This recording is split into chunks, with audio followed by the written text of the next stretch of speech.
Good play, Adrian. We must go on.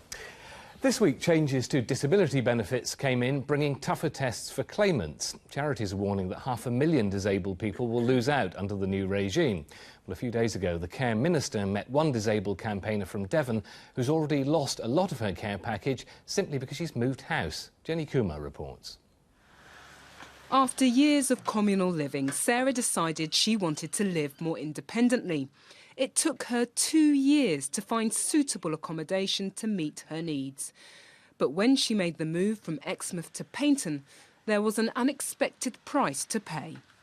I had 23.5 hours of PA carer support and helped me with daily tasks in Exmouth, and I went down to 16. I've also lost 2 weeks of respite in that move as well. Sarah's care used to be provided by Devon County Council, but now it comes from Torbay. One of the really big impacts has been physiotherapy or swimming. The one sports activity I can physically do is swimming, but afterwards I'm really, really tired. And currently my level of support means that I can't have a support worker to come and support me in those activities. So that's starting to impact my health, and my doctor's keen that I take up swimming again, but at the moment it can't happen. These are hard times for local authorities. They have less cash and rising demand for services. This year, Torbay Council is looking to save £1.7 million from its adult social care budget. Sarah had been living in the Bay for more than 2 months before she was assessed for her care needs. Devon continued to fund her for 12 weeks after she moved out of the county. In the 11th week, Torbay came and assessed me. And it was just after that I got told that my care would drop, which was difficult. Torbay Care Trust wouldn't comment on this individual case, but in a statement say that it's important for the Trust to carefully and fairly allocate adult social care resources to those who need it most. I haven't given a real clear reason, but during the assessment process I was told things like going out food shopping or cleaning and clothes washing would be something I'd have to pay out of my DLA care, which is fine in some ways, but the DLA care is there to support with the additional costs of having a disability, not specifically paying for carers. The disability living allowance is now being phased out. The government is replacing it with personal independence payments.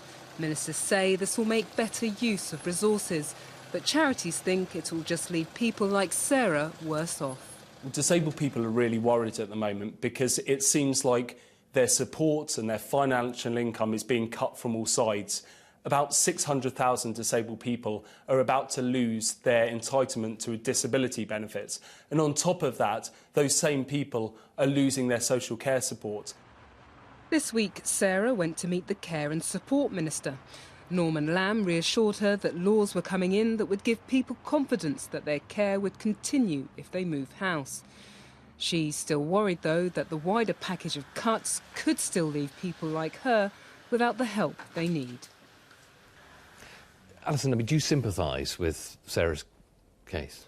Yes, I think the problem we currently have is that people with a range of disabilities are facing a whole series of different cuts to their services, cuts to their income.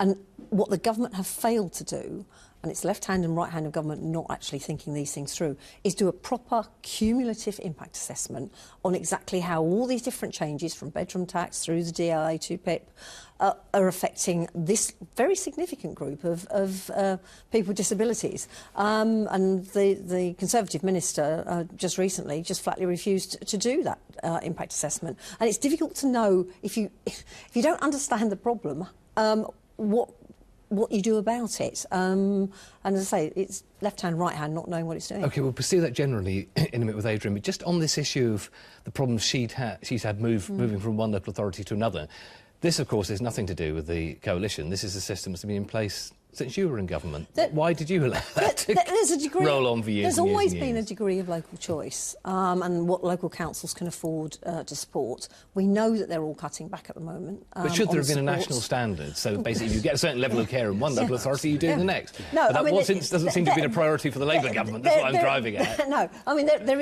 is at the moment quite a strong argument for looking at that, not least because of the multiplicity of changes that have now affected people.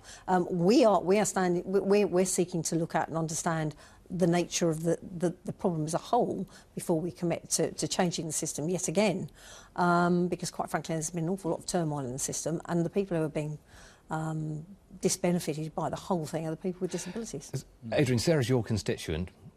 Is Torbay right or wrong to be cutting this care? I mean, here's the problem. You have a Tory Devon council that assesses differently to a Tory Torbay council. So it's actually nothing to do with politics. You also have a big there's a big social care system in Devon, a much smaller one in the small Torbay unitary. It isn't always the case that the bigger one does better, is more generous than the smaller one. But in this case, those are factors. Now, you do need to have a bar under which you cannot fall if you are going to have different assessments in different local authority areas. Or you have to have a national form of assessment. We don't have either. And I think I'd rather have a bar under which you can't fall, so that an area can actually go way above the bar if it wants to. But the bar's got to be quite high to begin with. I also think that things might improve a bit with under the social care bill, because that is going to try and rectify some of these things. But the problem we've got is to get the kind of Rolls-Royce social care system we want is going to cost more money than we have. And therefore there are going to be difficult decisions. And it is really unfair that somebody is in an area that perhaps is feeling the pinch even more than when they were in Devon, is therefore suffering. And it's compounded further by other decisions local areas take. For example, not all local areas are charging people the council tax. Well, I was going to say, this is one case. This government's actually very keen on postcode lotteries, or localism, what do you want to call it, isn't it? I mean, localism works if you actually have the funding to offer the same level of service as everywhere else. It doesn't. You might choose not to. That's the point, isn't it? You still get the situation where you get one level of care, and this casual benefit in one local authority and a completely different one in the next. In one sense, it would be fine if areas could choose, well, we're not going to pay out these benefits and we're going to be tougher on assessments, if the public could then be clear that they could remove the people making that decision in the ballot box, which of course they can't under a first-past-the-post voting system. Alison, localism, basically a good thing.